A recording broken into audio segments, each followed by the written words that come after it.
کل میری گفتگو ہو رہی تھی جناب عباس پہ، ایک گوشہ خالی رہ گیا تھا اور وہ پہنچانا بڑا ضروری میں سمجھتا ہوں، اور وہ بڑا غلط العام ہو رہا ہے، اور جو بچے آج کل ریسرچ کر رہے ہیں ان کے لیے وہ بڑا مشکل پیدا کر رہا ہے کہ کربلا میں شمر ملعون نے عاشور میں ابن زیاد کی طرف سے ایک امان نامہ دیا تھا، اور وہ امان نامہ تھا حضرت عباس اور حضرت عباس کے بھائیوں کے لیے، اور اس امان نامے کی وجہ یہ تھی کہ شمر جو ہے اس کا تعلق حضرت عباس کی والدہ کے قبیلے سے تھا۔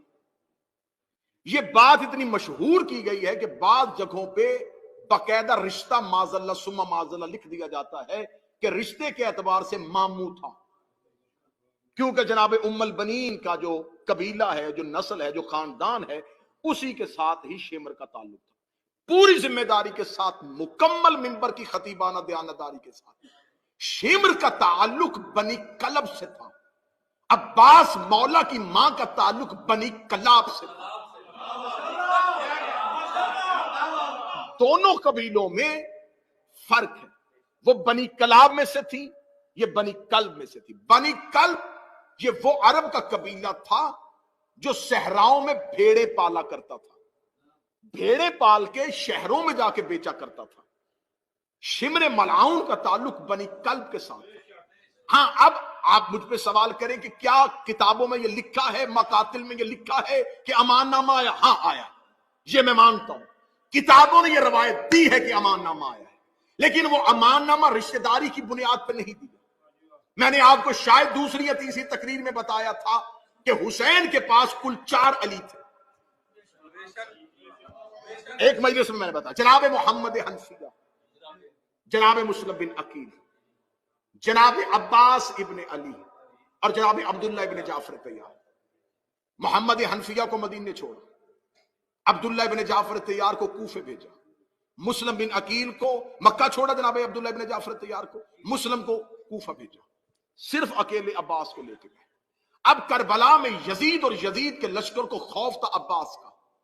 شمر ملعون نے جا کے ایک بھیانک سازش کی، اس نے جا کے کہا کیونکہ ہماری تمہارے قبیلے کے ساتھ ایک تعلق داری ہے بنی کلب کی بنی کلاب سے، لہذا میں تمہیں اور تیرے بھائیوں کو یہ امان نامہ لکھوا کے لے کے آیا ہوں ابن زیاد سے، اگر عباس اور عباس کے بھائی میدان کربلا سے چلے جائیں محفوظ رستہ دیں گے، ان کی زندگیوں کو امان ہے۔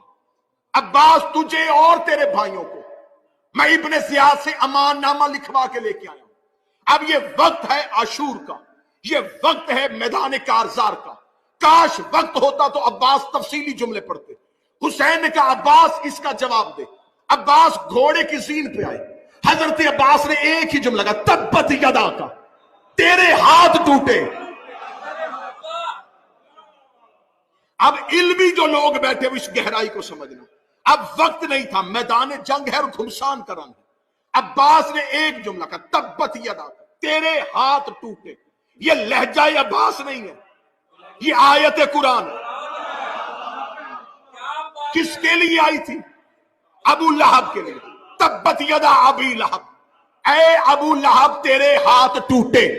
ابو لہب کا آج بھی تاریخ مغالطے میں ہے کہ ابو لہب رسول کا چچا تھا، لیکن ابو لہب رسول کا چچا نہیں تھا، پلا بنی ہاشم میں تھا لیکن خونی نہیں تھا۔ اس کی ماں لونڈی تھی، حضرت عبد المطلب کی کنیز اپنا بیٹا لے کے آئی تھی، پلا تھا اس قبیلے میں لیکن کہلوانا شروع کیا کہ میں بنی ہاشم ہوں۔ خدا نے کہا تبت یا تیرے ہاتھ ٹوٹے۔ یہ جملے ابو طالب کے لیے، ابو لہب کے لیے آئے تھے کہ ابو لہب بیٹا کسی اور کا ہے، پلا کسی قبیلے میں ہے۔ عباس نے وہی اللہ کا لہجہ استعمال کیا، اے شمر تیرے ہاتھ ٹوٹے، تو بیٹا کسی اور کا ہے، نسبت کسی اور سے دے رہا۔